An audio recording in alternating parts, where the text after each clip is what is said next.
Svetovna federacija gluhih je že pred več kot 60 leti, ko je razglasila Mednarodni dan gluhih, opozorila na pomen socialne integracije in možnosti za popolno informiranje gluhih kot osnovnih pogojev za aktivno vključevanje gluhih in naglušnih v življenje in delo.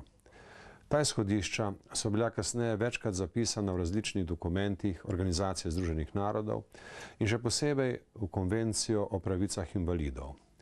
Ponovljena so bila tudi v našem zakonu o izenačevanju možnosti invalidov. Normativno področje invalidskega varstva je dobro urejeno. Pri tem so izpostavljena načela solidarnosti, nediskriminacije in zagotavljanja osnovnih pogojev za enakopravno vstopanje v življenje. Sprejeli smo tudi načelo nič o invalidih brez invalidov. Kot vemo, pa sprejeta načela in zakonodaja sami po sebi niso dovolj. Potrebno je storiti še marsikaj, da bi se vsa izhodišča in zakonska določila dejansko uresničevala tudi v življenju in vsakodnevni praksi.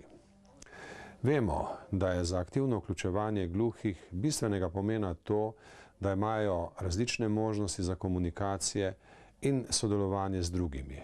V okviru tega je izredno pomembno izobraževanje in uporaba sodobnih tehnologij pri pouku in študiju. Vedeti moramo, da se pot k napredku in ustrezni zaposlitvi začne z ustreznim šolanjem. Ključno vprašanje je torej enakopravnost, ki se uresničuje v vsakodnevnem življenju.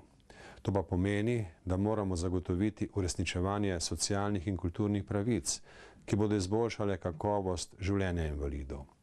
Ob tej priložnosti je prav, da se vnovič vprašamo in preverimo, ali imajo gluhi enake možnosti na različnih področjih življenja in dela, ali so pravice gluhih, ki imajo eno izmed najtežjih oblik invalidnosti, primerljive s pravicami drugih, kako se uresničuje zakon o znakovnem jeziku, ali imajo gluhi zagotovljene ustrezne pogoje pri izobraževanju in usposabljanju, ali jim je na primeren način zagotovljen in dostopen klic v sili, klic za nujno pomoč, pogovor z zdravnikom in drugimi, ter ali imajo možnosti slediti informacijam in razpravam na televiziji, oziroma ali so oddaje prevedene v znakovni jezik. Ta vprašanja so ključna za uveljavljanje človekovih pravic. Spoštovani, dovolite mi, da vam čestitam ob Mednarodnem dnevu gluhih. Ste dovolj vztrajni, ustvarjalni ter prepričani v osebne cilje in cilje vaše organizacije.